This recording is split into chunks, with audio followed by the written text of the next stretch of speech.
Welcome friends, कैसे हो आप सब लोग।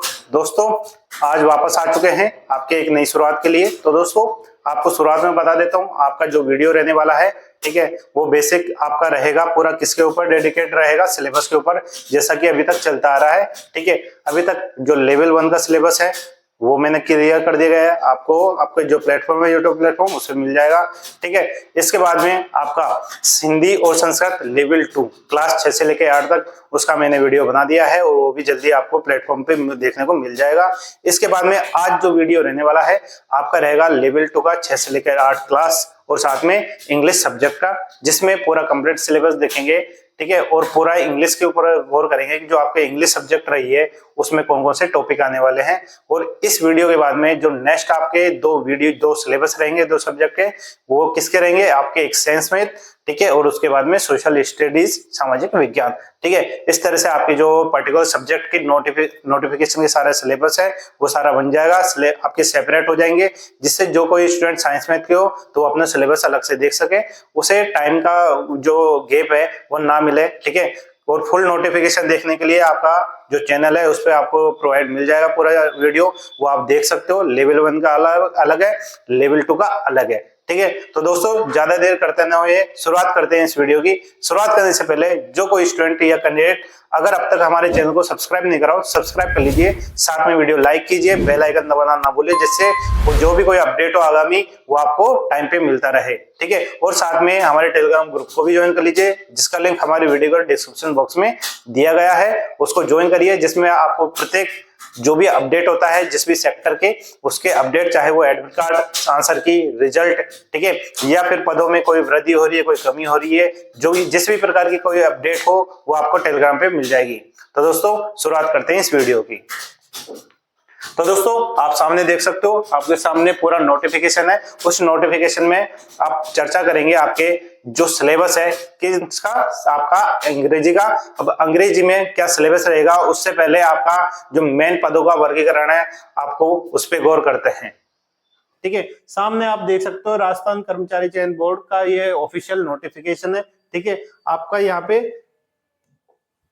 लेवल 2 रहने वाला है, कक्षा 6 से लेके 8 तक है और सीधी भर्ती 2025 की है। ठीक है, इतना पता लग गया। ठीक है, अब इसमें दोस्तों आपका यहाँ पे पदों का वर्गीकरण है वो कुछ इस प्रकार रहेगा। ठीक है, पदों का वर्गीकरण आपका कुछ इस प्रकार रहेगा। आप देख सकते हो यहाँ पे आपके जो सब्जेक्ट वाइज है, सब्जेक्ट वाइज इस तरह से आपका डिवाइडेशन है। ठीक है, आप देख सकते हो आपकी जो वैकेंसी है, ठीक है, मैंने पहले भी आपको क्लियर करा है, आपकी जो वैकेंसी है वो संस्कृत शिक्षा विभाग से निकली हुई है, ना कि प्रारंभिक शिक्षा विभाग से। ठीक है, इसलिए ही कारण यही है कि जो सबसे कम वैकेंसी 15-20 सालों में आई है वो इसी कारण से आई है, क्योंकि हालांकि सीटें खाली है और अभी डीपीसी होना बाकी है। उसके बाद में ये मान के चलिए कम से कम 25-30 हजार से जो वैकेंसी है वो निकलने वाली थी, पर जल्द ही नोटिफिकेशन निकल गया। इस कारण से जो संस्कृत शिक्षा विभाग में जो आपकी वैकेंट सीट थी उन्हीं के ही संदर्भ में और जो अभ्यर्थियां मिली थी बोर्ड को, उन्होंने वही वैकेंसी आपके सामने रखी है। तो दोस्तों आपके यहाँ पे संस्कृत शिक्षा विभाग की यहाँ पे ये सब तरीके की जो पोस्ट है उसके बारे में है। ठीक है, जो भी आप यहाँ पे सब्जेक्ट में अप्लाई करोगे, जो भी स्टूडेंट और टीचर बनेंगे, वो आपकी जो पोस्टिंग होगी संस्कृत वाली स्कूल जितनी भी होगी उनमें आपकी पोस्टिंग होगी। ठीक है, क्लियर है आपको। यहाँ पे पहले बात करेंगे आपका उच्च प्राथमिक विद्यालय अपर प्राइमरी स्कूल। ठीक है, वहां पे आपका जो संस्कृत सब्जेक्ट है उसकी बात करेंगे। उसमें दोस्तों यहाँ पे गैर अनुसूचित क्षेत्र यानी नॉन टीएसपी, अनुसूचित क्षेत्र यानी टीएसपी। ठीक है, सबसे पहले बात करेंगे गैर अनुसूचित क्षेत्र यानी नॉन टीएसपी की। ठीक है, जिसमें आपको 319 सीट देखने को मिलेगी। वहीं पे आपको अनुसूचित क्षेत्र यानी टीएसपी की यहाँ पे 70 सीट देखने को मिलेगी। इसके बाद में हिंदी सब्जेक्ट की बात करते हैं। हिंदी सब्जेक्ट में आपको यहाँ पे नॉन टीएसपी की बात करेंगे। सबसे पहले नॉन टीएसपी की जो पोस्ट है यहाँ पे 156 देखने को मिलेगी। वहीं पे अनुसूचित क्षेत्र की जो आपको पोस्ट है वो यहाँ पे मात्र 18 देखने को मिलेगी। और इसके बाद में बात करेंगे इंग्लिश सब्जेक्ट की। तो दोस्तों इंग्लिश सब्जेक्ट में जो आपका गैर अनुसूचित क्षेत्र है, ठीक है, इसमें जो आपकी पोस्ट आई है वो आई है आपकी 202 वैकेंसी, ठीक है। इसके बाद में नॉन टीएसपी की बात करें, नॉन टीएसपी के अलावा जो टीएसपी है उसमें 19, ओके। इसके बाद में आपका सामाजिक विज्ञान आ जाता है, सोशल स्टडीज आ जाती है, उसमें आपके नॉन टीएसपी में जो सीटें हैं मिल रही है आपको वो 272 वैकेंसी आ रही है, ठीक है। और आपके टीएसपी क्षेत्र के अंतर्गत कितनी आई है, 24 आई है, ठीक है। ये आपकी पदों का वर्गीकरण है। लास्ट आता है आपका साइंस मैथ का, गणित विज्ञान का, ठीक है, जिसमें आपका जो नॉन टीएसपी क्षेत्र है उसमें आपको जो पोस्ट देखने को मिलेगी वो है 970, जो अब तक की सबसे ज्यादा वैकेंसी है, ठीक है। वहीं पे टीएसपी एरिया में आपके यहाँ पे 73 वैकेंसी है। तो दोस्तों सभी सब्जेक्ट की जो आपकी पोस्ट है, ठीक है, उनको मिलाते हैं तो आपका जो टोटल पोस्ट हो जाती है 2123 पोस्ट, ठीक है। आपके 2123 पोस्ट, ये आपका टोटल पोस्ट है, ठीक है। टोटल पोस्ट यहाँ पे आपको कितनी मिलेगी, टोटल पोस्ट आपकी रहने वाली है इसमें आपके 2123 पोस्ट देखने को मिलेगी, ठीक है। अब जो शुरू में आपका जो सिलेबस, जो आज का जो वीडियो रहने वाला है उसमें संस्कृत और हिंदी इन दो सब्जेक्ट के बारे में जो सिलेबस है उसके बारे में बात कर लेंगे कि क्या कौन कौन से आपके सब्जेक्ट है और उसमें क्या क्या सब टॉपिक है, ठीक है। अब शुरुआत करते हैं आपके सिलेबस की।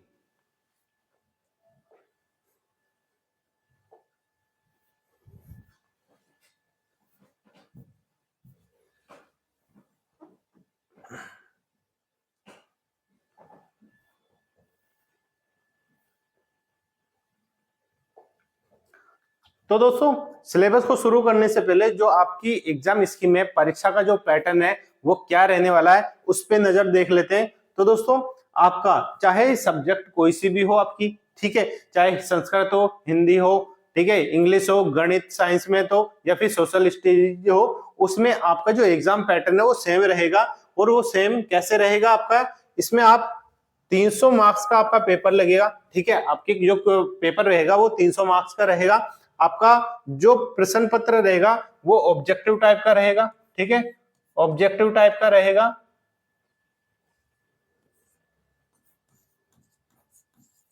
ठीक है। ऑब्जेक्टिव टाइप के आपके प्रश्न पत्र रहेंगे, 300 मार्क्स रहेगा।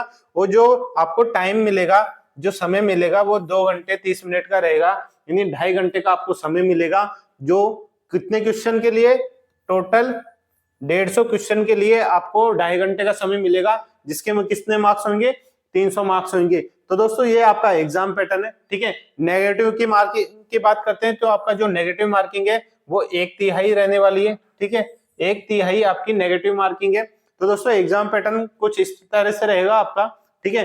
अब बात करेंगे आपके सब्जेक्ट की, हिंदी और इंग्लिश की, ठीक है। हिंदी इंग्लिश की बात करेंगे आपकी, ये आपका सिलेबस आ गया, ठीक है। सिलेबस आपका जो आपकी लेवल 2 है, ठीक है, कक्षा 6 से लेकर 8 तक उसके अकॉर्डिंग है, ठीक है। अब इसमें कौन से पोर्शन है ना जो कॉमन होते हैं, सभी सब्जेक्ट में कॉमन आएंगे आपके, उस पर भी नजर देख लेते हैं। तो दोस्तों यहाँ पे आप देख सकते हो सबसे पहले आपका क्या आएगा, यहाँ पे पहला पॉइंट आता है आपके, जिसमें आपके 4 सब्जेक्ट आपको दिखाई देंगे। आपका राजस्थान का भौगोलिक यानी ज्योग्राफी, उसके बाद में ऐतिहासिक यानी हिस्ट्री, उसके बाद में सांस्कृतिक ज्ञान यानी आपका आर्ट एंड कल्चर, और उसके बाद में आपकी राजस्थानी भाषा, ठीक है, यानी राजस्थानी जो लैंग्वेज है उसके बारे में। ये जो आपके 4 पार्ट है, 4 पार्ट को मिला के आपके यहाँ पे अंक निर्धारित किए हैं 80 मार्क्स, ठीक है। 80 मार्क्स आपको यहाँ पे निर्धारित करे हैं, जिसमें आपके geography, history, art and culture और आपकी राजस्थानी लैंग्वेज यहाँ पे देखने को मिलेगी, ठीक है। अब बात करेंगे इसमें कि आपका जो भूगोल है, ठीक है, वो भूगोल, उसमें कौन कौन से टॉपिक यहाँ पे आपको देखने को मिलेंगे, ठीक है। भूगोल में दोस्तों यहाँ पे आप देख सकते हो, बात करेंगे राजस्थान का पहले भौगोलिक स्वरूप, ठीक है। आपका जो भौगोलिक स्वरूप है उससे रिलेटेड आपको यहाँ पे क्वेश्चन देखने को मिलेंगे। ठीक है, आपका यहाँ पे मानसून तंत्र आ जाता है। ठीक है, किस तरह से आपका मानसून यहाँ पे एक्टिव होता है। ठीक है, और किस तरह से उनमें परिवर्तन आता है। जलवायु की बात करेंगे कि जलवायु का परिवर्तन आपके किस तरह से चेंज होता है पूरा साल भर का। ठीक है, अफवाह तंत्र की बात करेंगे। अफवाह तंत्र में दोस्तों कौन कौन सी चीजें आएंगी, यहाँ पे झीलें आ जाएंगी, कितने प्रकार की झीलें हैं, कौन से जिले में कौन कौन सी झीलें हैं। ठीक है, साथ में नदियां हैं, कितनी प्रकार की नदियां हैं। ठीक है, आपके अंतर प्रवाह नदियां हैं। ठीक है, कौन सी ऐसी नदियां जो अरावली पर्वत से निकलती है। ठीक है, और बांध जो नदियां हैं उनपे कौन कौन से बांध बने हैं, कौन से बांध किस जिले में है, एनीकट कहाँ कहाँ बने हुए हैं, और जल संरक्षण की कौन कौन सी विधियां हैं। ठीक है दोस्तों, आप जो राजस्थान की तैयारी करते हैं, ठीक है, उनको ज्योग्राफी का सारी चीजें पता होती है। ठीक है, कि आपका यहाँ पे पूरा राजस्थान की बात करें तो पश्चिमी क्षेत्र में पूरा रेगिस्तान है। ठीक है, यानी वहां पानी की बहुत कम उपलब्धता है। तो दोस्तों वहां पे जो कभी कभार बरसात होती है, ठीक है, तो वहां जल संरक्षण की विधियां अपनाई जाती है। ठीक है, चाहे अपन चूरू की बात करें, बीकानेर, जोधपुर, जैसलमेर, बाड़मेर, वहां पे कुछ ना कुछ तकनीकें अलग अलग जगह अपनाई जाती है और उन विधियों को अलग अलग नाम से जाना जाता है। तो दोस्तों वो चीजें आपको देखनी है। साथ में जो विधियां और जो टेक्निक अपनाई जाती है, ठीक है, वो एक तो परंपरागत, गैर परंपरागत आपकी पुरानी विधियां भी है। ठीक है, और नई विधियां भी जिनको टेक्नोलॉजी के द्वारा आपका यहाँ पे जल संरक्षण किया जाता है। इसके बाद में आपका यहाँ पे आएगा वन संपदा। ठीक है दोस्तों, वन संपदा को आपको एक करंट के नॉलेज से भी आपको तैयार करना है। ठीक है, आपका 2-3 वर्ष बाद में एक वापस नीति तैयार होती है, वापस डाटा इकट्ठा होता है कि आपके किस जिले में कितनी वन संपदा हो गई। ठीक है, आरक्षित है, अनारक्षित है। ठीक है, ये सारी चीजें यहाँ पे वन संपदा में आपको देखने को मिलेगी। ठीक है, साथ में वन्य जीव जंतु। ठीक है, कितने वन्य जीव जंतु है, कौन से जिले में कौन कौन से वन्य जीव जंतुओं की अधिकता है। ओके, और साथ में उनसे रिलेटेड कोई अधिनियम ये पारित हुए हैं लेटेस्ट में या पुराने जो अभी तक कायम है, तो उनके बारे में। साथ में वन्य जीव संरक्षण एवं अभ्यारण्य। ठीक है, यानी वन्य जीवों के संरक्षण के लिए क्या क्या अधिनियम बने हुए हैं, क्या क्या चीज जो आपके कंजर्वेशन रिजर्व बने हुए हैं, अभ्यारण्य कौन कौन से बने हुए हैं, कितने प्रकार के हैं। ठीक है, उनमें क्या क्या बदलाव हुए हैं, नए भी कोई बने हैं। ठीक है, इन सारी चीजों की नॉलेज आपको रखनी पड़ेगी। ठीक है, फिर आएगी मृदा। ठीक है, मृदा से संबंधित कितने प्रकार की मृदा होती है, किस जिले में किस प्रकार की मृदा है। ठीक है, और साथ में उनकी जो आपकी कैरेक्टरिस्टिक्स है मृदा स्पेसिफिक, है ना, उसके बारे में पता करना है कि किस मृदा, कौन सी मृदा किस फसल के लिए आपके लिए उपयोगी रहती है। ठीक है, मृदा का संरक्षण किस तरह से उपयोग किया जाता है। मान लो कहीं किसी जगह ज्यादा बारिश होती है तो दोस्तों वहां मृदा का कटाव हो जाता है, उसको कटाव को रोकने के लिए क्या क्या विधियां अपनाई जाती है, तो दोस्तों वो संरक्षण में आपका यहाँ पे देखने को मिलेगा। ठीक है, इसके बाद में बात करेंगे अपन प्रमुख फसलें। ये आपके राजस्थान में प्रमुख फसलें कौन कौन सी है। ठीक है, आपका रबी, जायद और खरीफ, ये कौन कौन सी फसलें होती है, इनका टाइमिंग क्या रहता है, और राजस्थान में किस जिले में कौन सी फसल ज्यादा उत्पादन होता है। ठीक है, जितना उत्पादन होगा तो दोस्तों राजस्थान में कितने नंबर पे है, राजस्थान उन फसलों के मामले में इंडिया में कितने नंबर पे, ये चीजें आपको ध्यान रखनी पड़ेगी। ठीक है, और कहीं ना कहीं इनके संदर्भ में आपका जो बजट तैयार होता है उसमें भी आपकी यहाँ पे देखने को मिलेगी कितना बजट अलॉट होता है किस सेक्टर में, इसका भी करंट के हिसाब से आपको तैयार करना होता है। फिर आ जाता है जनसंख्या। ठीक है, तो दोस्तों जनसंख्या एक ऐसा टॉपिक है जो आपको राजस्थान की प्रत्येक एग्जाम, चाहे वो कोई सी भी हो, छोटी से लेके बड़ी तक, प्रत्येक एग्जाम में आपको जनसंख्या का टॉपिक देखने को मिलेगा। ठीक है दोस्तों, मैं वापस बोल रहा हूँ, आपको जनसंख्या का टॉपिक आपके प्रत्येक एग्जाम में देखने को मिलेगा राजस्थान की, चाहे कोई सी भी हो। आरपीएससी ने अगर कोई एग्जाम कंडक्ट करवा रहा है, या अधीनस्थ बोर्ड, या फिर आपका पर्टिकुलर कोई विभाग है अगर अपनी कोई एग्जाम कंडक्ट करवा रहा है, तो दोस्तों जनसंख्या का मामला वहां पे बिल्कुल आएगा। ठीक है, यानी आपको जनसंख्या के जितने टॉपिक है, ठीक है, आपको बिल्कुल रट के रखने, रटो समझो कुछ भी करो, यानी आपका वो प्रत्येक एग्जाम में आएगा, आपका छूटना नहीं चाहिए क्वेश्चन। ठीक है, आपका जनसंख्या के मामले में यहाँ पे 3 चीजें ज्यादा पूछी जाएगी, यानी 3 चीजों पे ज्यादा जोर दिया जाएगा, प्रायोरिटी रहेगी। एक तो घनत्व, ठीक है, घनत्व, जनसंख्या घनत्व कितना है। ठीक है, आप जिलों के हिसाब से कम किस में है, ज्यादा किस में है, उनका बढ़ता हुआ क्रम, उनका घटता हुआ क्रम। ओके। साक्षरता, साक्षरता कहाँ की अधिक है, ठीक है, किन जिलों की साक्षरता अधिक है और किन जिलों की कम है।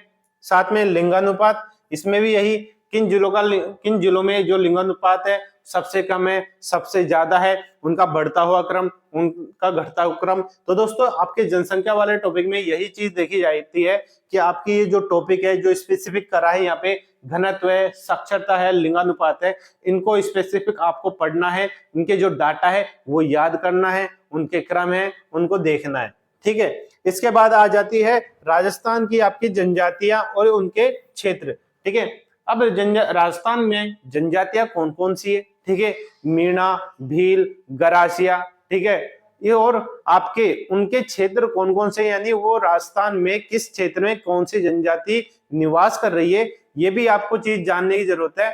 और दोस्तों तैयारी करने का एक बड़ा अच्छा तरीका ये है कि आप जैसे मान लो ये आपकी जनजाति है, ठीक है, जनजाति आपका टॉपिक है, तो दोस्तों जनजाति, पहले क्वेश्चन ये आएगा जनजाति कौन सी जनजाति है, ठीक है, कौन कौन सी जनजातियां राजस्थान में निवास करती है, ठीक है। सेकंड ऑप्शन, अब जो जनजाति है मान लो मीणा ले लो, है ना, अब मीणा है वो कहाँ पे रहते हैं, भील है कौन से क्षेत्र में रहते हैं सबसे ज्यादा राजस्थान में, ठीक है, ऑल ओवर राजस्थान में तो रहती है पर उनकी अधिकता है, उनका जो मूल है वो कहाँ का है, ठीक है, और साथ में उनका क्या कल्चर है, ठीक है। सभी आपके जो जनजाति रहती है उनका एक कल्चर होता है, ठीक है, जैसे सबका अपने किसी भी तरह वो क्षेत्र में देख लो आप, सभी जगह का, है ना, और सभी जातियों का एक अलग कल्चर देखने को मिलेगा, क्योंकि ये जनजातियां इनको विकास करना होता है। तो दोस्तों जो भारत सरकार है और राजस्थान सरकार सभी जनजातियों के विकास में अपना नई नई योजनाएं लाती है, उनके लिए कई बहुत कुछ चीजें करती रहती है। तो दोस्तों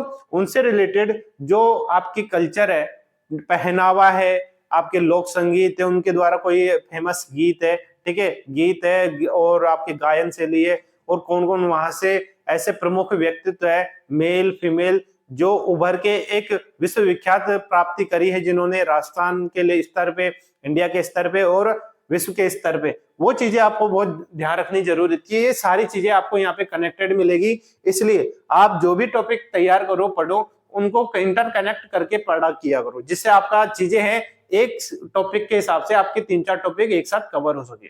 अब आते हैं, अब आता है आपका धात्विक और अधात्विक, ठीक है। आपके यहाँ पे पूरे राजस्थान में ऑल ओवर इंडिया में सब जगह आपके धात्विक अधात्विक खनिज मिलते हैं, पर्टिकुलर राजस्थान में आपके कौन कौन से धात्विक और अधात्विक खनिज मिलते हैं, ठीक है, उनकी उपलब्धता कहाँ कहाँ पे है, किन जिलों में है और अधिकता कहाँ पे, साथ में उनका उत्पादन किस जिले में ज्यादा होता है, ठीक है, और उनका भंडारण कहाँ होता है, ये चीजें आपकी देखनी होती है। और साथ में अगर कोई ऐसी नई जगह जहां उनका नई खोज हुई है, नई भंडारण जगह है या नया उत्पादन ज्यादा हो सकता है, तो दोस्तों ये आपके करंट के हिसाब से महत्वपूर्ण है। इसके आगे आता है आपका यहाँ पे ऊर्जा संसाधन आता है, ठीक है, ऊर्जा संसाधन आ जाएगा। ऊर्जा संसाधन में आपके गैर परंपरागत हो जाते हैं, है ना, और परंपरागत और गैर परंपरागत, है ना, यानी ऊर्जा के जो संसाधन है कहाँ से हमको एनर्जी मिलती है, ऊर्जा मिलती है जो आपको उद्योग में, घरेलू उद्योग में और आपके उद्योगों में यहाँ पे काम आ जाता है, ठीक है। इस प्रकार से उनकी क्या क्या विधियां हैं, ठीक है, और साथ में क्या क्या इनोवेशन हुई है, क्या क्या टेक्नोलॉजी अपनाई गई जा रही है, ठीक है, वो चीजें आपको यहाँ पे ऊर्जा के संसाधन में देखने को मिलेंगे। फिर लास्ट में यहाँ पे दोस्तों आप देखने को मिलेंगे नेक्स्ट टॉपिक पर्यटन, ठीक है।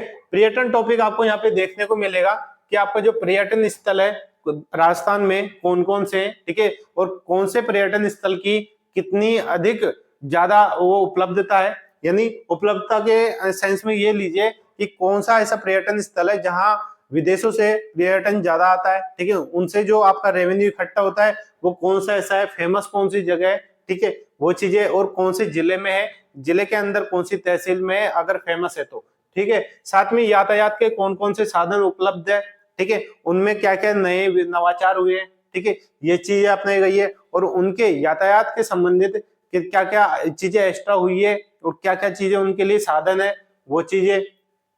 इस तरह से आपका यहाँ पे ज्योग्राफी का है वो पूरा सिस्टम हो जाता है, ठीक है, ज्योग्राफी रिलेटेड आपका पूरा यहाँ पे टॉपिक देख लिए आपने, ठीक है, जितने आपके ज्योग्राफी के यहाँ पे टॉपिक थे, ठीक है। इसके बाद में बात करेंगे आपका ऐतिहासिक और सांस्कृतिक ज्ञान यानी आपका हिस्ट्री और आर्ट एंड कल्चर, ठीक है, वो आपको यहाँ पे पहले देखने को मिलेंगे।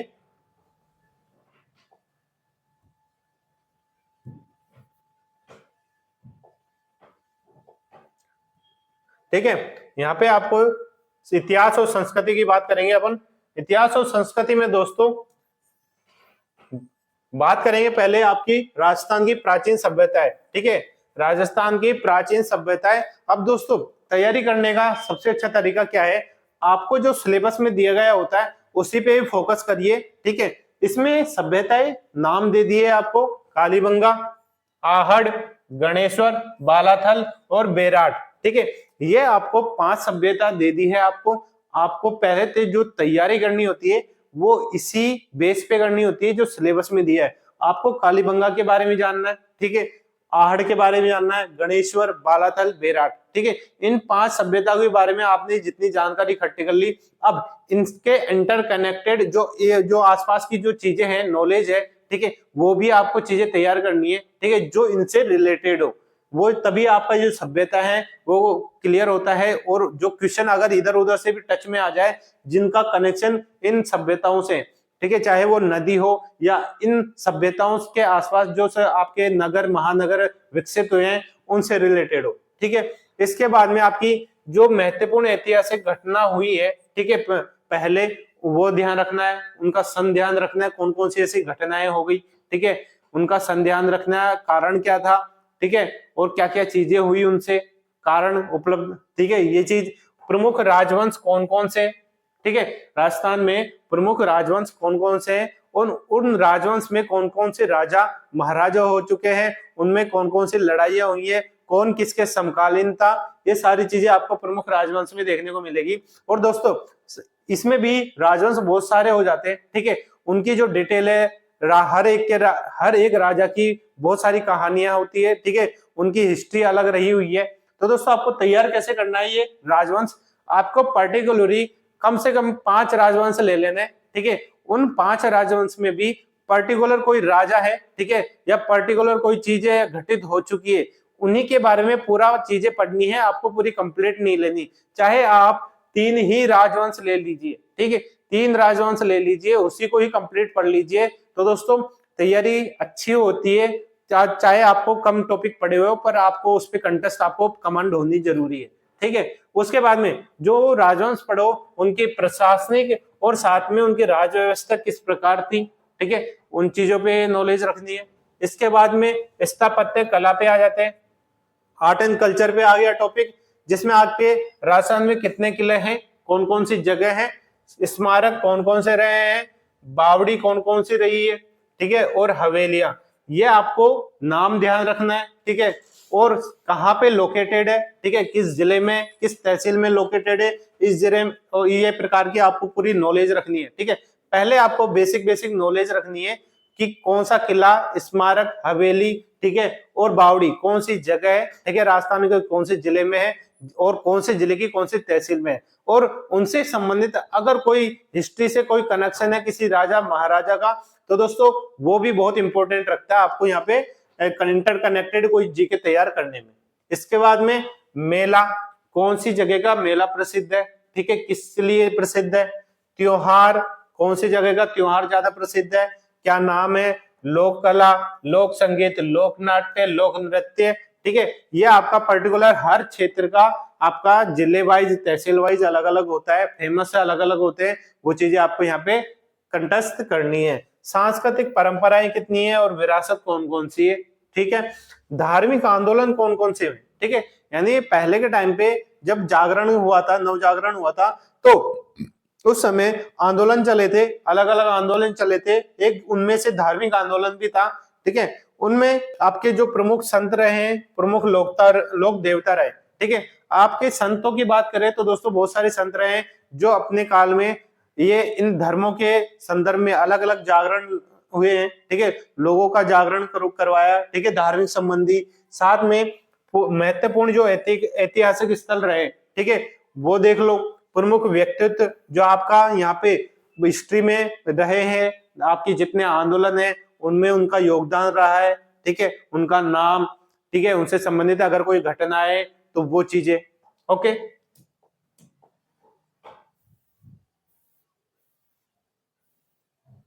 इसके बाद में आपका यहाँ पे क्या आ जाता है, वस्त्र एवं आभूषण।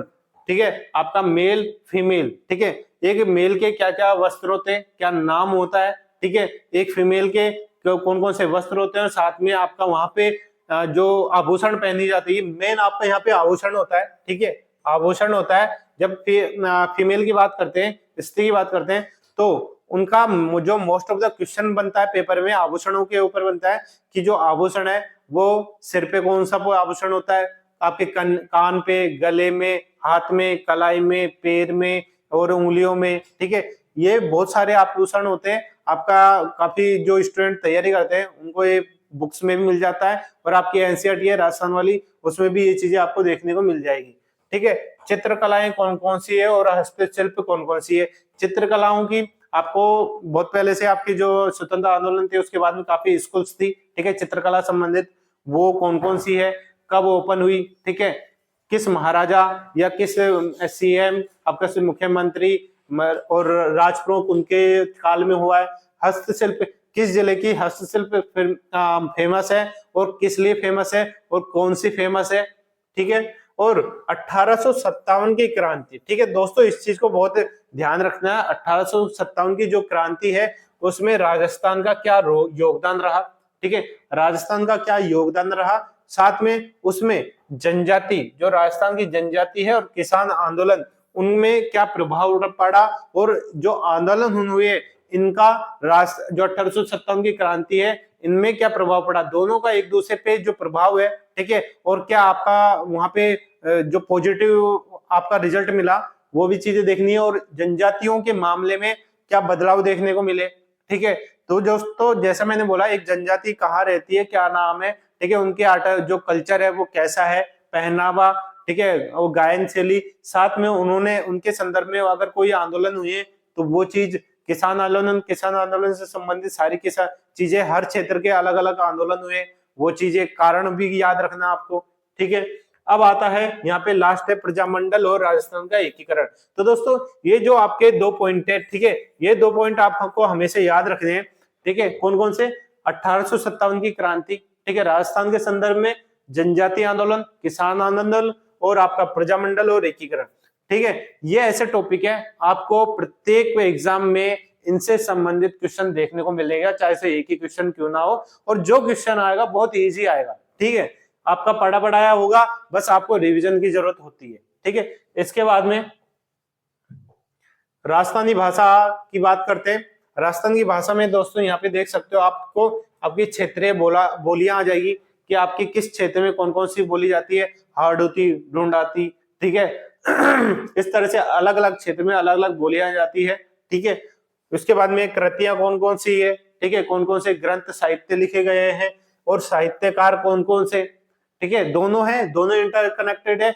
साहित्यकार कौन कौन से हुए हैं राजस्थान के, उनके द्वारा कौन से ग्रंथ, कौन से साहित्य रचे जा सके, जिनकी रचनाएं करी हुई है। ठीक है, और संत साहित्य, संतों के द्वारा कौन कौन सा साहित्य और ग्रंथों की रचना हुई है। लोक साहित्य कौन कौन से हैं। ठीक है, ये आपका यहाँ पे टॉपिक हो गया पहला, जिसमें आपके 4 सब्जेक्ट आपको देखने को मिले थे। ठीक है, इसके बाद में बात करेंगे आपका यहाँ पे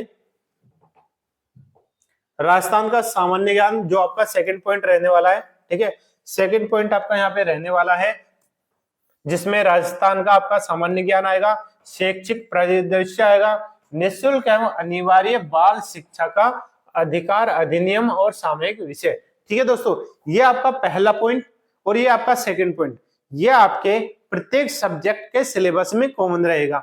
ठीक है, और प्रत्येक सब्जेक्ट की जो एग्जाम है वो अलग अलग रहेगी, अलग डेट को रहेगी, अलग शिफ्ट हो सकती है। ठीक है दोस्तों, वापस बता रहा हूं, आपकी प्रत्येक सब्जेक्ट की जो 17 जनवरी से लेकर 21 जनवरी के बीच में कंडक्ट हो रही है, उसी में आपका L1 का एग्जाम लगेगा। ठीक है, और उसी में ही आपका L2 का एग्जाम लगेगा, और L2 में भी आपके प्रत्येक सब्जेक्ट की या तो शिफ्ट अलग हो जाएगी और दिन अलग हो जाएगा। ठीक है, और उनमें भी आपका जो ये पहला और दूसरा पॉइंट है वो कॉमन रहने वाला है। सभी सब्जेक्ट के जो स्टूडेंट है उनमें ये टॉपिक कॉमन रहेंगे। ठीक है, अंतर किस चीज का रहेगा, आपका सब्जेक्ट के क्वेश्चन ही अंतर आएंगे, इसके अलावा कुछ नहीं होगा। ठीक है, आपका वो मार्क्स और ये मार्क्स अलग है, और साथ में यही जो ऐसे टॉपिक है जो आपको हर सब्जेक्ट के अंदर कॉमन मिल जाएगा, ठीक है। इसके मार्क्स जो देखेंगे 50 अंक निर्धारित करे हैं इसमें, ठीक है। साथ में टॉपिक बात करते हैं सबसे पहले सामान्य ज्ञान की, कि जो सामान्य ज्ञान है राजस्थान का उसमें कौन कौन से टॉपिक देखने को मिलेगा, ठीक है। सबसे पहली बात प्रतीक चिन्ह आ जाएगा, राजस्थान में किस जिले का क्या प्रतीक चिन्ह रहा है, ठीक है, वो याद रखना है, ठीक है। साथ में राजस्थान सरकार की जो फ्लैगशिप योजनाएं हैं ना, जो करंट से संबंधित है, ठीक है, और किसी न किसी क्षेत्र के लिए, किसी न किसी वर्ग के लिए, ठीक है, आपकी जो फ्लैगशिप योजना है वो चली आ रही है, ठीक है, वो चरणों में हो सकती है, पहले चरण, सेकंड चरण, ठीक है, वो चीजें याद रखनी है आपकी। साथ में प्रमुख अनुसंधान केंद्र कौन कौन से हुए हैं, ठीक है, ज्यादातर आपके जो ये मान लो बीकानेर है, जयपुर है, आपका जोधपुर, जैसलमेर, इनमें मोस्ट ऑफ द अलग अलग अनुसंधान केंद्र हैं, ठीक है। कोई किसी क्षेत्र में है, कोई किसी क्षेत्र में, कोई फसलों के संदर्भ में, कोई जीव जंतु के संदर्भ में, कोई रिसर्च के संदर्भ में, ठीक है। इसके अलावा धार्मिक स्थल कौन कौन से हैं, आपके मंदिर आ जाते हैं इसमें, ठीक है, मंदिर है, कोई लोक देवताओं का स्थान है, ठीक है, या फिर कोई संतों का स्थान है, तो वो धार्मिक स्थल वहां पे आ जाएंगे। उसके अलावा प्रमुख खिलाड़ी आ जाएंगे, राजस्थान में जो जितने भी खेल चलते हैं, ठीक है, क्रिकेट, फुटबॉल, वॉलीबॉल, ठीक है, इनमें आपके कौन कौन से खिलाड़ी हैं, किस खेल से संबंधित है, उन्होंने जिला स्तर, राष्ट्रीय स्तर और वैश्विक स्तर पे किस टूर्नामेंट में क्या पदक हासिल करा है ना, और उन्होंने टोटल उस जो टूर्नामेंट है, ठीक है, ओलंपिक, वो चाहे ग्रीष्म ओलंपिक ले लो, शीत ओलंपिक ले लो, या आपके पूरे साल भर में बहुत सारे ऐसे टूर्नामेंट होते रहते हैं पर्टिकुलर खेल के संबंधित, तो उनमें किसने गोल्ड लिया है, किसने सिल्वर अर्जित किया है, तो ये सारी चीजें आपके करंट से संबंधित हो जाती है। और ठीक है, और किन कैंडिडेट को यानी किन खिलाड़ी को आपको वहां पे मेजर ध्यानचंद पुरस्कार मिल चुका है, ठीक है, जो खेल से संबंधित रहता है। साथ में आपके वहां पे खिलाड़ियों को किसी को पद्म भूषण है ना, ये चीजें प्राप्त हो चुके हैं, अर्जुन पुरस्कार प्राप्त हो चुका है, वो उनका नाम यहाँ पे बिल्कुल इंपॉर्टेंट होता है और वो चीजें आपको बिल्कुल ध्यान रखनी है, ठीक है। जो पहले के हैं और जो लेटेस्ट है दोनों याद रखने। प्रसिद्ध नगर कौन कौन सा है और स्थल, ठीक है, कौन कौन से नगर है, कौन कौन से स्थल है प्रसिद्ध, जो पुराने हैं और नए हैं। इसके अलावा प्रमुख उद्योग कौन कौन से आ जाते हैं, ठीक है, उद्योगों का जो स्थान है, किस स्थान पे कौन सा उद्योग है, किस चीज के लिए फेमस है, ठीक है। राजस्थान की राजनीतिक एवं प्रशासनिक व्यवस्था, यानी आपका राजस्थान में, ठीक है, यहाँ पे आपका सीएम से लेके, ठीक है, आपका पार्षद, सीएम, ठीक है, एमएलए, सभी को एक जो संगठन होता है, किस तरह से इनका जो कनेक्शन होता है, प्रशासनिक व्यवस्था किस तरह से होती है, ठीक है, वो चीजें आपको ध्यान रखनी है। कितने सीएम हुए पहले जो आपको स्वतंत्रता मिली, ठीक है, वहां से लेके अब तक कितने सीएम बन चुके, ठीक है, उनका कार्यकाल किसका कितना लंबा है, कितना छोटा है कार्यकाल, ठीक है। साथ में आपका वहां पे राज्यपाल कौन कौन से रहे हैं, उनके सचिव और सचिवों कौन कौन से रहे हैं, और किन जो सीएम है, राज्यपाल है, ठीक है, अगर उनमें उनके काल में कोई ऐसी चीजें हुई है जो एक हिस्ट्री से संबंधित, एक राजनीति से संबंधित, एक महत्वपूर्ण है, तो दोस्तों वो भी चीजें यहाँ पे आपको देखने को मिलेगी, ठीक है। और उनका बड़ा जो क्रम है, चाहे वो मुख्यमंत्रियों का क्रम हो, ठीक है, राज्यपाल का क्रम हो, ठीक है, सचिव का क्रम हो, ये चीजें आपको ध्यान रखनी है।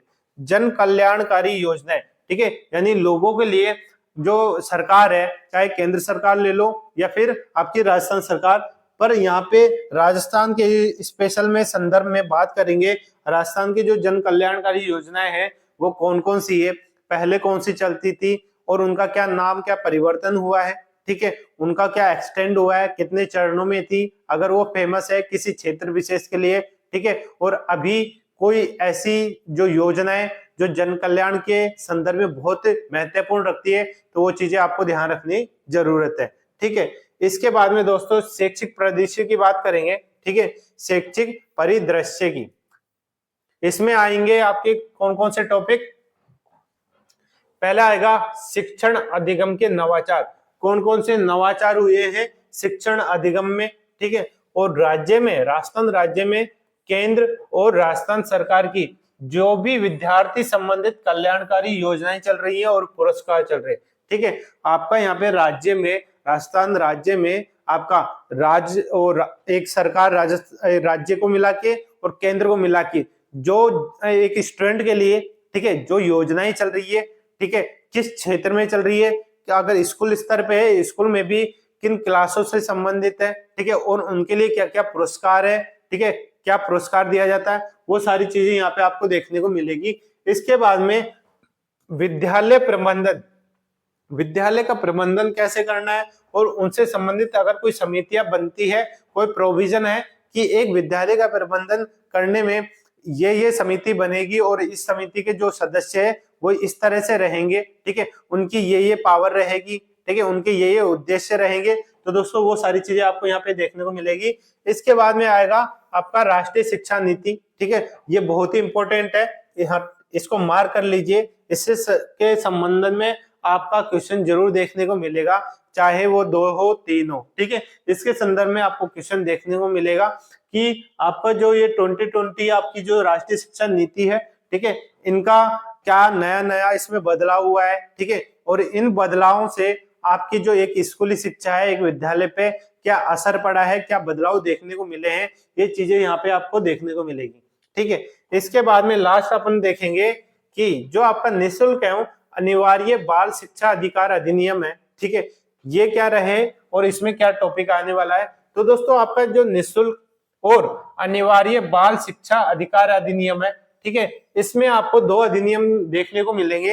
एक तो आपका 2009 का अधिनियम, ठीक है, 2009 का अधिनियम, और साथ में आपका 2011 का अधिनियम, ठीक है, ये 2 अधिनियम है जिनमें आपके क्या प्रावधान दिया हुआ, ठीक है, प्रावधान के साथ में उन प्रावधानों को कैसे क्रियान्वित करना है आपकी जमीनी स्तर पे, वो चीजें देखनी है।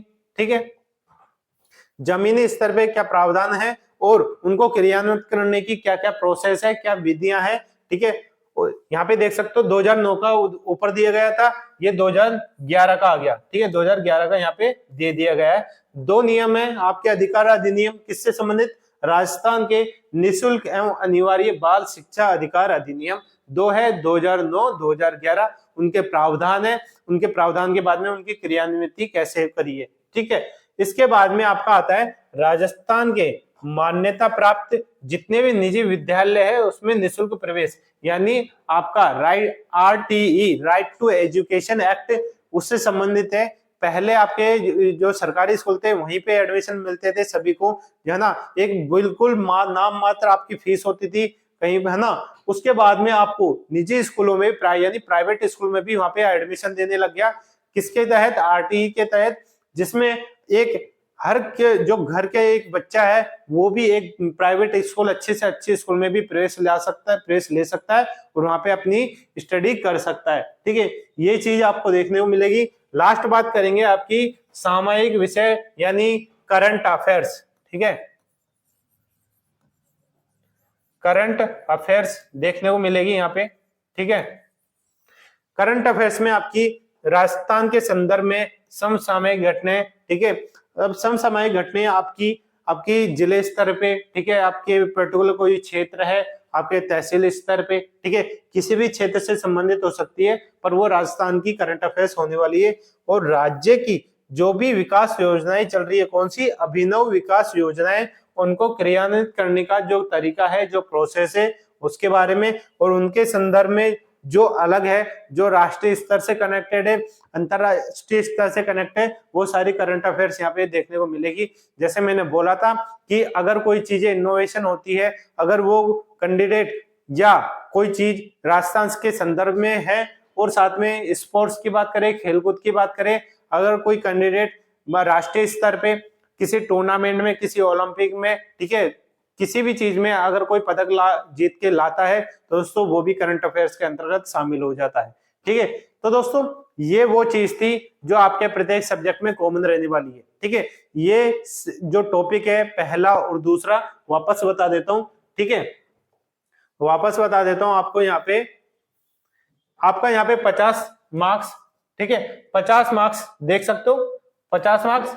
ठीक है, साथ में आपका यहाँ पे 80 मार्क्स। ठीक है। ये जो मार्क्स है वो आपके कॉमन रहेंगे, ठीक है, कॉमन रहेंगे दोनों 80 मार्क्स और 50 मार्क्स, चाहे सब्जेक्ट का सिलेबस कोई सा भी हो, ठीक है। आपका सब्जेक्ट के अंतर्गत जो विषय है वो तो अलग है, साथ में ये 2 पॉइंट है जो कॉमन मिलेंगे आपको, ठीक है।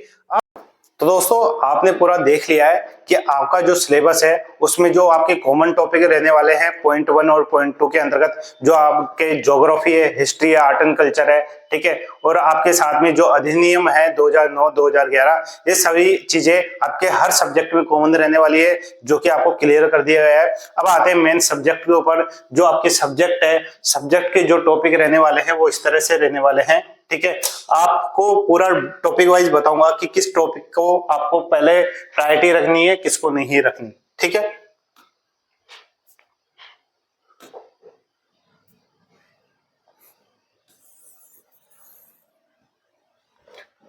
सबसे पहले बात करेंगे आपके इंग्लिश सब्जेक्ट का, ठीक है। जो भी कैंडिडेट इंग्लिश सब्जेक्ट से तैयारी कर रहे हैं, इंग्लिश सब्जेक्ट के टीचर के बनना चाहते हैं, तो दोस्तों आपको पॉइंट पहले तो क्लियर करेंगे कि आपके कौन कौन से टॉपिक है, ठीक है।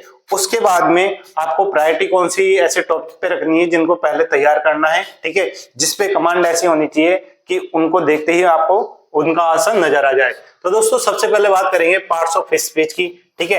अब दोस्तों पार्ट्स ऑफ स्पीच होता क्या है, आपको नॉर्मल बता देता हूँ। पार्ट्स ऑफ स्पीच में आपको जो भी आपके इंग्लिश के कॉमन सब्जेक्ट होते हैं, कॉमन आपके टॉपिक होते हैं, ठीक है, नाउन, प्रोनाउन, ठीक है, एडवर्ब, एडजेक्टिव, इन सभी का जो बेसिक उनकी नॉलेज है, उनका जो बेसिक आधार है वो पता होना चाहिए, ठीक है। आपको उनका बेसिक नॉलेज पता होगा तब जाके आप जो पार्ट्स ऑफ स्पीच है उनके जो क्वेश्चंस है वो उनको सोल्व कर पाओगे, ठीक है। उसके बाद आता है टेंस, ठीक है।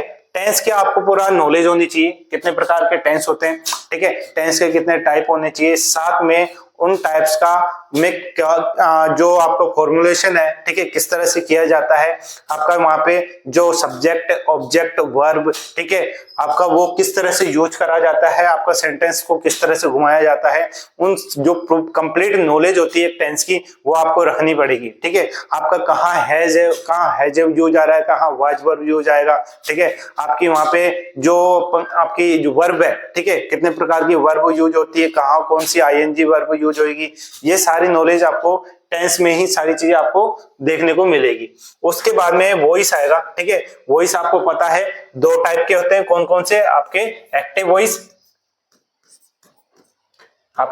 वॉइस, और आपके साथ में पैसिव वॉइस, 2 आपके वॉइस देखने को मिलेंगे, ठीक है। इनके बारे में आपको सारी चीजें देखनी है, क्या रूल्स है, क्या रेगुलेशन है, उन रूल्स के अकॉर्डिंग कैसे एक्टिव से पैसिव होता है, कैसे पैसिव से एक्टिव में बदला जाता है। उसके बाद में आता है नरेशन, ठीक है। नरेशन में दोस्तों आपको क्या देखने को मिलेगा, आपको नरेशन में डायरेक्ट और इनडायरेक्ट होता है। आपको सेंटेंस डायरेक्ट में दिया होगा, उसको इनडायरेक्ट में चेंज करना होता है, और इनडायरेक्ट को डायरेक्ट में चेंज करना होता है। अब दोनों को जो चेंज करने के क्या क्या आपके रूल्स है वो चीजें आपको देखनी है, उस आधार पे ही आपको ये नरेशन का जो क्वेश्चन है वो देखने को मिलेगा, ठीक है। साथ में ट्रांसफॉर्मेशन आ जाता है। ट्रांसफॉर्मेशन का दोस्तों ये भी अच्छा टॉपिक यहाँ पे है। इसके बाद में कंडीशनल सेंटेंस आ जाते हैं। उसके बाद में इडियम्स एंड प्रोवर्ब्स आ जाती है, आ जाता है, हिंदी में बोले तो एक वाक्यांश, है ना, और क्लोजेज एनालिसिस, ठीक है। आपके जो पैसेज होते हैं, पैसेज के अकॉर्डिंग यहाँ पे आपके जो सेंटेंस होते हैं उसके बीच बीच में आपके ब्लैंक होते हैं, ठीक है। उस ब्लैंक में आपका वर्ब, कभी वर्ब गायब हो जाएगी तो आपको उस पैसेज को देखते हुए और लाइन को पढ़ते हुए अंदाजा लगाना है, ठीक है। साथ में सब्जेक्ट वर्ब एग्रीमेंट आ जाता है, ठीक है। इसके बाद में एंटोनिम सिनोनिम आ जाता है, ठीक है, विलोम शब्द, पर्यायवाची, ठीक है। और इसके बाद में अब जो ये आपके जो टॉपिक है, ठीक है, ये सब आपके थे ग्रामर के टॉपिक, ठीक है। आपका पार्ट्स ऑफ स्पीच से लेके सिनोनिम एंटोनिम्स तक पूरा ग्रामर का पोर्शन रहेगा, ठीक है। इसके बाद में आपको देखने को मिलेगा एन एक्विटेंस से लेके आपका जो लास्ट में बेसिक है,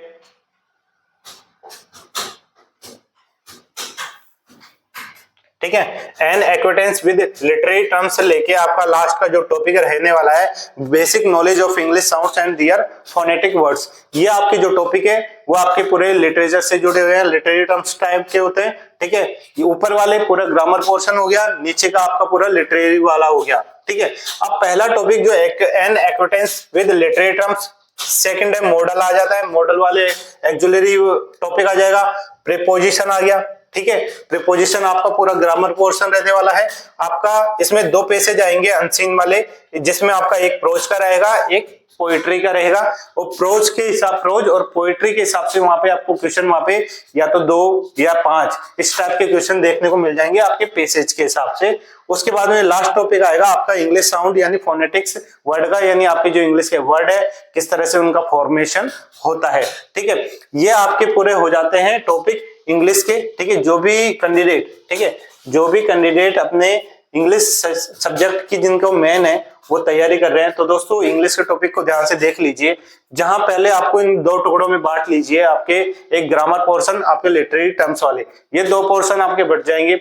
सबसे पहले आपको क्या करना है, इसमें आपके देख लो तो ग्रामर और आपके लिटरेरी टर्म्स बटे हुए हैं। तो दोस्तों सबसे पहले आपको यहाँ पे जो आपका टेंस का टॉपिक होता है, ठीक है, टेंस वाला टॉपिक होता है वो आपको तैयार करना है सबसे पहले, ठीक है। टेंस वाला टॉपिक है वो तैयार करना पड़ेगा आपको। उसके बाद में टेंस की जो जब आपको बेसिक नॉलेज हो जाएगी, अच्छी कमांड हो जाएगी, उसके बाद में, ठीक है, उसके बाद में दोस्तों यहाँ आपको देखने को मिलेगा क्या चीज, यहाँ पे आपको देखने को मिल जाएगा पार्ट्स ऑफ स्पीच, ठीक है। पार्ट्स ऑफ स्पीच को आपको पूरा देखने से पहले जो आपके नाउन, प्रोनाउन, एडवर्ब, एडजेक्टिव है, इनकी भी आपको एक बार नॉलेज देख लेनी है, क्या क्या चीजें वो कैसे कैसे उनका फॉर्मेशन होता है, कैसे उन्हें पहचाना जाता है। इन चीजों की जब आपको पता चल जाएगा कि एक नाउन, प्रोनाउन, एडजेक्टिव, एडवर्ब, ठीक है, इनकी पहचान कैसे होती है, इनमें क्या क्या बदलाव होते हैं, ठीक है, इनके किस तरह से आपके किस सेंटेंस में किस टेंस के अकॉर्डिंग इनका कहाँ यूज होता है। तो दोस्तों जब टेंस और जब आपका ये पार्ट्स ऑफ स्पीच के जो आपके पार्ट्स बचे हुए हैं, इन दोनों की आपकी जो नॉलेज अच्छी ग्रिप हो जाएगी, तब दोस्तों आपको यहाँ पे टेंस आपका ग्रिप हो ही जाएगा कंप्लीट। पार्ट्स ऑफ स्पीच फिर आपका कंबाइंड में जो सेंटेंस देखने को मिलेगा, तो दोस्तों ये आपके हेल्पफुल हो जाएगा उसमें, ठीक है। तो दोस्तों सबसे पहले आपको नॉलेज तो रखनी है पूरे सभी टॉपिक की, नाउन, प्रोनाउन, आपके एडजेक्टिव, एडवर्ब, ठीक है। आपको उसके बाद में नॉलेज लेके टेंस का अच्छा कमांड करना है। उसके बाद में वॉइस आ जाता है। वॉइस में सभी को पता है आपके 2 टाइप में बटे हुए हैं, ठीक है, वॉइस और नरेशन। आपके इसमें वॉइस की बात करते हैं तो एक्टिव वॉइस आ जाता है, एक्टिव वॉइस और पैसिव वॉइस, ठीक है। और नरेशन में आपके डायरेक्ट और इनडायरेक्ट, ये आपके वॉइस और नरेशन इस टाइप के रहते हैं। आपको एक्टिव से पैसिव में सेंटेंस चेंज करना होता है, पैसिव से एक्टिव में चेंज करना होता है। वहीं पे नरेशन की बात करते हैं तो दोस्तों डायरेक्ट में सेंटेंस दिया होता है, उसको इनडायरेक्ट सेंटेंस बनाना होता है, और कई भी कभार डायरेक्ट इनडायरेक्ट आपका सेंटेंस दिया होता है, उसको डायरेक्ट में बदलना होता है। तो दोस्तों ये चीजें आपका इंटरचेंज होता है, वाइसा वर्सा होता है। तो दोस्तों ये आपका जो टॉपिक है वॉइस और नरेशन, ये आपके इंपॉर्टेंट हो जाते हैं, ठीक है। मात्र आपका सेंटेंस दिया होता है, इसमें जो रूल्स होते हैं उसके अकॉर्डिंग आपको इंटरचेंज करने होते हैं, ठीक है। इसके बाद में दोस्तों आप ले सकते हो आपके इडियम फ्रेजेस, ठीक है, इडियम्स और प्रोवर्ब्स, जो आपको रीडिंग करने होते हैं, याद रखने होते हैं, ठीक है। इसमें कोई रूल्स रेगुलेशन का कोई वहां नहीं है। फ्रेजल वर्ब है, ये आपको याद करने होते हैं। वन वर्ड सब्स्टिट्यूशन है, वो आपको याद रखने होते हैं, जैसा आप हिंदी में याद करते हो वैसे यहाँ पे भी आपको याद रखने पड़ेंगे। इसके बाद में एंटोनिम्स एंड सिनोनिम्स होते हैं, ये भी आपको याद रखने पड़ेंगे, ठीक है। प्रीपोजिशन आ जाती है। प्रीपोजिशन में आपके प्रीपोजिशन होती है अलग अलग, उनको कहाँ आपका किस तरह से यूज होता है, उनका पर्टिकुलर जो रूल्स होता है वो आपको देखना होता है, ठीक है। ये और यहाँ पे 2 पैसेज आपको देखने को मिलेंगे अनसीन, दोनों अनसीन रहेगा, ठीक है, दोनों अनसीन रहेंगे आपके। कौन कौन से, एक तो प्रोज का आपको यहाँ पे मिलेगा देखने को, प्रोज का अनसीन देखने को मिलेगा, और पोइट्री का। दोस्तों इन प्रोज और पोइट्री का दोनों आपके अनसीन पैसेज रहेंगे। पैसेज के आधार पर जो क्वेश्चन आएंगे, हो सकता है 2 क्वेश्चन देखने को मिले, हो सकता है 5, तो उन्हीं के आधार पे आपके जो यहाँ पे एंटोनिम सिनोनिम देखने को मिल रहे हैं आपको, हो सकता है वो ये वाले क्वेश्चन इन्हीं के आधार पे आपसे पूछ लिया जाए। पैसेज के आधार पे उनसे आपका किसी भी वर्ड का आपका सिनोनिम पूछ सकता है और एंटोनिम पूछ सकता है, ठीक है। तो दोस्तों ऐसा मत समझना कि ये इन्हीं के क्वेश्चन है, ये एंटोनिम सिनोनिम आपके अनसीन पैसेज से भी आपको जो 5 क्वेश्चन आपके देखने को मिलेंगे, 5 देखने को मिले, 3 देखने को मिले, वो यहाँ पे आपको यहाँ पे देखने को मिल जाएंगे, ठीक है। ये आपके जो ऐसे टॉपिक है जो आपको बिल्कुल तैयार रखने, ठीक है, तैयार रखेंगे। तो दोस्तों ये आपको कोशिश ये करनी है स्टार्टिंग में कि आप कम से कम पूरा जो पार्ट है आपका इंग्लिश का, ठीक है, पूरा जो पार्ट है उसमें कम से कम 50% आप ऐसा तैयार कर लो, ठीक है, 50% आप पार्ट ऐसा तैयार कर लो कि आपको बिल्कुल दिक्कत नहीं हो, कैसा भी टॉपिक आ जाए उस पोर्शन से तो आप बिल्कुल वहां पे करेक्ट कर सको बिना टाइमिंग गवाए, ठीक है। उसके बाद में आप 1 बाय 1 टॉपिक ऐसा लो जो आपको थोड़ा सा पढ़ा हो पहले का, ठीक है। आप कोई सा भी टॉपिक आपका पढ़ा हो जाता है, ये आपके ऊपर निर्भर करता है। उसके बाद में टॉपिक टू टॉपिक ऐसे उठाते जाइए। तो दोस्तों पहले कमांड करिए 50% आपके पोर्शन पे, पूरा 100% लेके चलोगे तो दोस्तों 100% कवर तो कर लोगे, सिलेबस भी तैयार कर लोगे, पर कमांड बिल्कुल नहीं होगी किसी भी टॉपिक पे। तो कमांड करो पहले, सबसे पहले 50% टॉपिक पे जो आपके पढ़े हुए हो, जो आपको अच्छी तरह से आपके कमांड है, ठीक है। तो दोस्तों ये आपका हो गया पूरा इंग्लिश का सिलेबस, ठीक है। आपको पूरा इंग्लिश का सब्जेक्ट का पूरा सिलेबस बता दिया गया है। स्टार्टिंग का जो आपके 2 पॉइंट है जिनमें आपके क्या आएगी, ज्योग्राफी आएगी, हिस्ट्री आएगी, आर्ट एंड कल्चर आएगा, ठीक है, आपके अधिकार अधिनियम आएंगे। ये सभी आपके टॉपिक है वो कॉमन रहने वाले। उसके बाद में सब्जेक्ट की जो टॉपिक है वो क्लियर कर दिया गया है। तो दोस्तों ये आपका पूरा रहा है सिलेबस किसका, इंग्लिश सब्जेक्ट का। अब दोस्तों इसी की तरह जो नेक्स्ट वीडियो में देखने को मिलेगी उसमें आपको सोशल स्टडीज यानी सामाजिक विज्ञान का, उसके बाद में आपका काम किसका, साइंस मैथ का, ठीक है। ये 2 सिलेबस के वीडियो बचे हैं, वो भी आपको अभी कुछ ही दिनों में आपको प्लेटफॉर्म पे मिल जाएंगे।